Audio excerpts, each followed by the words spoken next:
Every time you open a news app these days, I mean, there's just a new headline screaming about how AI is coming for your job. Oh, absolutely. Every single day. Right. It's like this narrative that makes you feel like you are, standing on the beach waiting for this sudden catastrophic tsunami to just wash your entire career away. Yeah, it's a very sci-fi panic kind of feeling. Exactly. But then you actually go to work. Yeah. And your coworkers are still there. The office hasn't been replaced by a humming server rack, and you are still just drowning in normal emails. But the same old, same old. Yeah, which really begs an important question for all of us. How much of this AI job panic is actual measurable reality? And how much is just, well, sci-fi anxiety? I mean, it is arguably the defining economic question of this decade. Fully. Because right now, you and I are caught in this weird purgatory. We're stuck between these incredibly impressive technical demonstrations on social media. Like the crazy video generation stuff. Right, exactly. Between that and a surprisingly stubborn, normal-looking reality in the actual workplace. Which is exactly the mission of today's deep dive.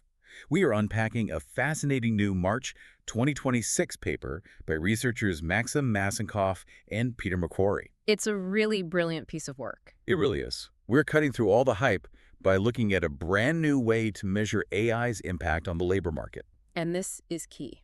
Yeah, the entire premise here is pivoting away from what AI could do in some hypothetical future laboratory and looking strictly at what it is actually doing right now in the real economy. And that distinction is just vital. Tracking economic disruption in real time is, well, it's notoriously difficult, especially when the technology in question is a general-purpose tool like AI. Okay, let's unpack this, because the authors actually start their paper with a really refreshing dose of historical humility. Always appreciated in economics. Right. They point out that we, as a society, and economists in particular, have a pretty spotty track record when it comes to predicting job destruction. Oh, definitely. We get it wrong a lot. Think back to the early 2000s. There was this massive, intense panic that a quarter of all U.S. jobs were going to be offshored to India or China. And before that, it was the intense debates over industrial robots replacing factory workers. Exactly. In hindsight, the permanent catastrophic job losses often look very different and, sometimes much less severe than the initial panic suggested. What's fascinating here is that the effects of major economic disruptions are rarely clear while you are actually living through them. Because you're just in the weeds. Right. Like, if you look at something like the COVID-19 pandemic, the economic effect was unmistakable. Unemployment skyrocketed instantly. Yeah, you didn't need a complex statistical model to tell you the economy was shifting. Exactly. But the impacts of AI, they are highly ambiguous right now. They look less like a sudden tsunami and much more like the slow structural rollout of the internet. Or like shifting tectonic plates. That's a great way to put it. Therefore, we need a rigorous framework to identify vulnerable jobs before massive displacement is visible. To kind of see it coming. Yes. The whole goal of Massenkoff and McCrory's paper is to lay that groundwork while we can still separate the actual signal from all the noise. Right, and that brings us to the core of their new framework. It's a concept they call observed exposure. This is the real game changer. Yeah, because up until now, almost all the research we see focuses on the theoretical capabilities of large language models. Right, the lab tests. Exactly. A model passes the bar exam, so everyone assumes all lawyers are obsolete tomorrow. Right. Researchers have traditionally looked at a job, broken it down into tasks, and asked, well, could an AI theoretically do this? Which is a huge assumption. It is. Massenkoff and McCrory recognized the massive gap between a model passing a standardized test in a laboratory and a corporate law firm actually trusting that model to file a legally binding brief in a real court. Right. Those are two very different things. So they built a completely new metric using 3 distinct data sources to measure actual observed exposure. Let's break those sources down because the methodology is really what gives this paper its teeth. Let's do it. First, they use the ONET database. For you listening, ONET is this massive U.S. government database that takes about 800 different occupations and breaks them down into thousands of highly granular tasks. It's incredibly detailed. Yeah, it doesn't just say your job as an accountant. It says your job involves, analyzing financial records, preparing tax returns, interacting with clients, and so on. And that forms the structural foundation of their whole study. Right. Once they have those specific tasks, they layer on a theoretical metric developed by researchers Elan Du and others. This is the beta score, right? Exactly. This is often referred to as the beta score. This score looks at every single task in the ONET database and asks a simple question. Can a large language model make this task at least twice as fast? Okay, twice as fast. Right. If the AI can do it entirely alone, the pass gets a score of 1. If it needs extra software like, say, an image generator or a data analysis plugin, it gets a half. And if it can't help at all? It gets a 0. But wait, if they stop there, aren't we just back to the theoretical guessing game? I mean, how do we know what people are actually doing during their 9 to 5? And that is the genius of the third data set. Okay. They utilized the Anthropic Economic Index. They took millions of real-world anonymized interactions with the Claude AI model. Wait, millions? Millions. And they mapped those actual user prompts back to the ONET task categories. Oh, wow. Yeah, they are essentially cross-referencing what the AI can do in theory with what working professionals are actually asking it to do during the workday. Okay, but let me push back on that for a second. Sure. Isn't Claude just one specific model? I mean, Anthropic is a major player, sure, but ChatGPT and others exist. Hmm. Are we entirely sure this dataset represents the whole economy? Well, it's a fair question, but Claude is one of the dominant enterprise tools. It's specifically utilized by corporations for heavy analytical and knowledge work. So it's a good proxy for white-collar work? Exactly. It provides a massive, statistically significant sample size of professional workflow. And the results of combining these data sets really validate the approach. How so? They found that 97% of the time people are using Claude for work, they are indeed asking it to do tasks that fall into those theoretically feasible ONET categories. Okay, so the theory holds up. Right. People aren't using the AI to try and physically fix their plumbing, you Yeah. know? The theory of what AI is good at is directionally correct. But, and this is the massive takeaway for me, the theoretical capability is still vastly larger than the actual observed use. Oh, massively. Take the computer and math category of jobs, which includes a lot of coding and data analysis. According to the theoretical beta score, 94% of the tasks in those jobs are exposed to AI. 94%. Right. But when you look at the actual usage data, Claude is only covering about 33% of those tasks in the real world right now. The gap between theory and reality is profound. It's like comparing the theoretical top speed of a sports car to how fast you actually drive it. I like that. Yeah. The manufacturer proves on a test track that the car can do 200 miles an hour. But when you are stuck on the interstate on a Tuesday morning, dealing with construction, speed limits, and other drivers? Your observed speed is 14 miles an hour. Exactly. The theoretical capacity doesn't match the environmental reality, so I'm trying to picture what the rush hour traffic looks like for AI.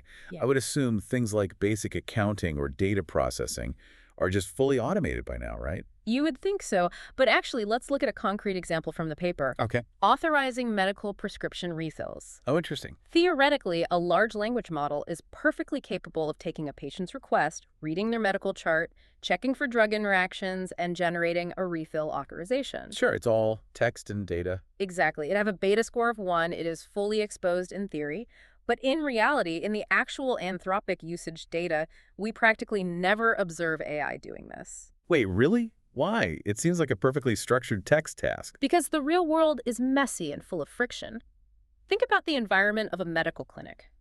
You have strict legal constraints, you have high privacy compliance, Right, the data security is huge. and you have specific, clunky legacy medical software from like 2004 that doesn't easily talk to an external AI API. Oh, the terrible hospital software. Exactly.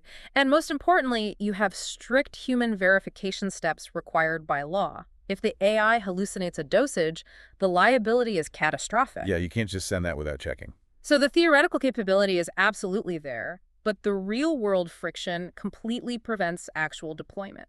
That makes total sense. So the observed exposure metric filters out the noise of what's possible in a lab and focuses entirely on what is frictionless enough to penetrate the workflow today. Precisely. So if it's not the doctors or the accountants sitting in the crosshairs right now, who is?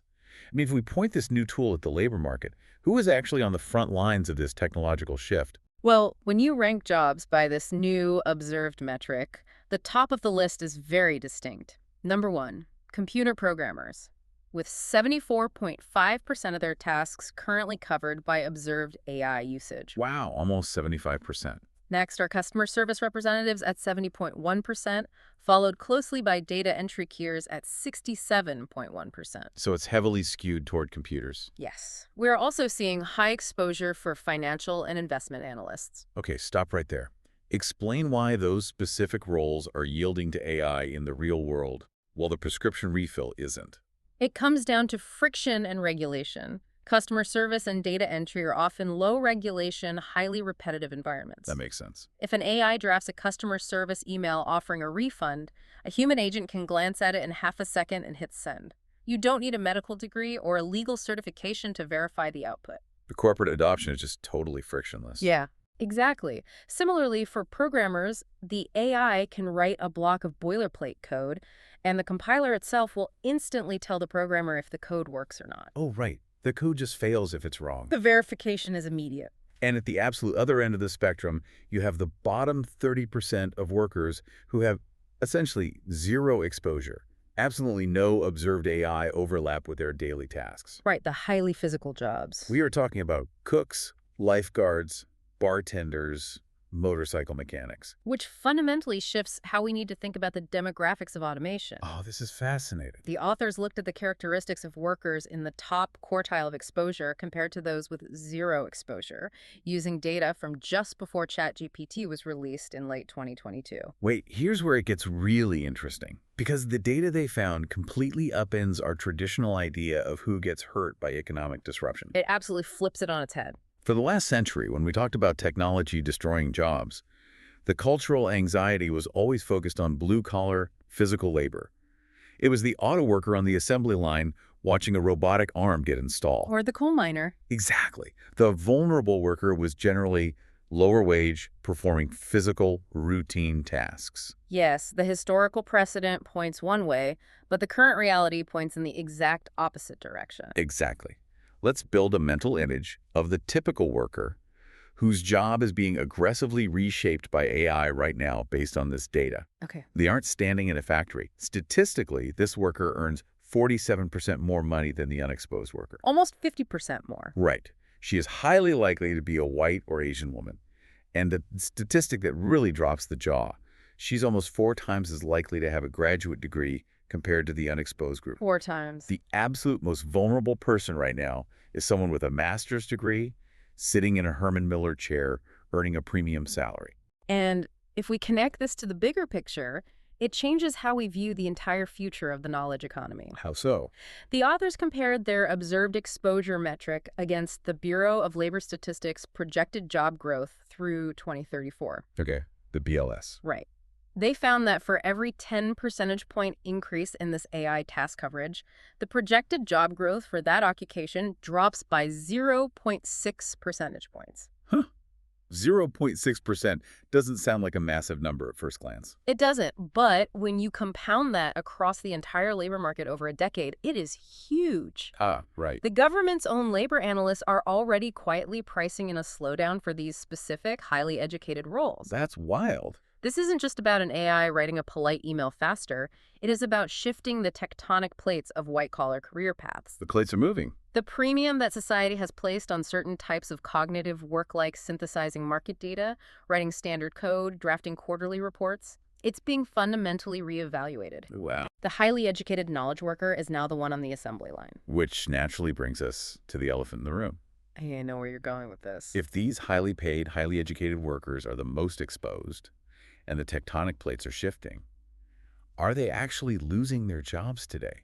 Are we seeing mass layoffs of data analysts? The short answer is no, not yet. Wait, really? How do we know that? The authors dug into unemployment data from the Current Population Survey, the CPS, to see if there was a spike in joblessness specifically for that top quartile of highly exposed workers. Since when? Since late 2022, when the generative AI boom really kicked off, and there's no systematic increase. Nothing. The unemployment trends between the highly exposed workers and the completely unexposed workers, the bartenders and mechanics, are essentially flat. The difference is statistically indistinguishable from zero. I mean, that feels like a massive relief. But are we sure the survey data isn't just missing the damage? People getting severance packages, taking up gig work. Could it be hiding? The researchers actually ran the counterfactuals to test exactly that. Okay. They asked, what would it look like if we were experiencing a great recession for white-collar workers? Right, like 2008. Exactly. During the 2008 financial crisis, overall unemployment doubled from 5% to 10%. If that scale of disaster were happening to this exposed group right now, their unemployment rate would have jumped from 3% to 6%. And we just aren't seeing that. The CPS data would absolutely capture a signal that loud. The fact that we aren't seeing it means mass, systemic layoffs for existing knowledge workers simply aren't happening. Companies aren't firing their senior programmers or veteran financial analysts. Okay, so the veteran workers are keeping their job. The AI tools are probably just making them faster or letting them handle a larger volume of work. That sounds like a win. It is for them. But reading through the paper, there's a catch. The veteran is fine, but there's a flashing red light for a totally different group. Yes. The researchers isolated workers aged 22 to 25. The recent grads. Right. And while older workers are perfectly fine, there is a distinct, measurable hiring slowdown for this younger demographic in the highly exposed occupations. How big of a slowdown? Since 2022, the monthly job start rate, meaning the rate at which young people are actually hired into new roles, has dropped by 14% in these AI-exposed fields compared to unexposed fields. Wait, 14% since just 2022. Yes. It is a sharp, immediate divergence for young workers. So what does this all mean? Because if the overall unemployment rate for 22 to 25-year-olds is technically flat, but new job starts in fields like coding and data analysis have plummeted by 14%, where are these young people actually going? Do they just vanish from the spreadsheets? This raises an important question about the underlying mechanics of labor data and how unemployment is actually defined. Right. To be officially counted as unemployed, you have to be actively looking for a job and failing to find one. Which makes sense. But labor market entrants, your recent college grads, don't always trigger that alarm when an industry cools down. Right, because if you graduate with a marketing degree and you can't find a job as a junior copywriter, you don't just sit in your room officially unemployed forever. You eventually have to pay rent. Exactly. You might take a job as a barista or a server, which falls into the unexposed category. The data sees you as employed, but you are underemployed relative to your degree. Oh, that's brutal. Or you might look at the hyper-competitive job market, get discouraged, and retreat back into academia to get a master's degree. Right, hide out in grad school. But going back to school, you completely remove yourself from the labor force data. You aren't officially unemployed anymore. Wow. What we are seeing here is a classic sign of reduced labor demand that doesn't trigger the traditional economic alarms. That is such a profound, quiet shift. Companies aren't holding mass layoffs. They're just quietly closing the door to new entrants. Think about it. A firm doesn't need to hire a team of 5 entry-level analysts to crunch basic numbers if they have one senior analyst equipped with an enterprise subscription to Claude. It perfectly aligns with the erosion metaphor. It's not an explosion of job losses. It's a slow freezing over of the entry-level pipeline. Yeah. The glacier's just moving over the junior roles. And this highlights exactly why tracking observed exposure is so much more useful than panicking over theoretical capabilities. Right. The reality is incredibly nuanced. The AI isn't replacing the whole legal department, but it is successfully automating the specific, structured tasks that used to be handed to the 23-year-old paralegal on their very first day. Which gives you, the listener, a much sharper lens to view all this AI news going forward. Absolutely. The next time you see a headline screaming about an AI passing a medical board exam or writing a flawless piece of software, you don't need to panic about mass unemployment tomorrow. The data just doesn't support the panic. You now know that the real metric to watch is the observed exposure, what the technology is actually permitted to do in professional, frictionless workflows. And right now, the data tells us a very specific story. The veteran workers are safe, mass layoffs aren't materializing, but the door is quietly, steadily getting heavier for the newest generation of white-collar workers. It is a structural reshaping of the career ladder, not a sudden collapse of the building. And it leaves us with a really provocative puzzle to mull over. The researchers explicitly suggest that tracking these young credentialed workers is the most vital next step for economists. It has to be. But I want you to think about the broader implications of this. If entry-level hiring in fields like computer programming, marketing, and financial analysis is dropping because AI is eating all the junior-level repetitive tasks, What does that mean for the 22-year-old holding a highly specialized, incredibly expensive college degree today? It's a daunting prospect. More importantly, look at the entire ecosystem of a career. Those junior-level tasks, the tedious coding, the basic data sorting, the endless proofreading, that has historically been the apprenticeship phase of white-collar work. The dues you pay. That is literally how a junior worker learns the business inside and out. You make mistakes on the small stuff, you get corrected by your boss, and eventually you develop the complex judgment required to handle the big stuff. You can't just skip that step. Exactly. If we use AI to completely automate away the apprenticeship phase because it's cheaper and faster, how will the economy ever train the senior experts of tomorrow? I want you to look at your own industry, your own office, and wonder, if this technological shift is quietly eroding the training grounds, who is going to be left with the judgment to run the company in 10 years?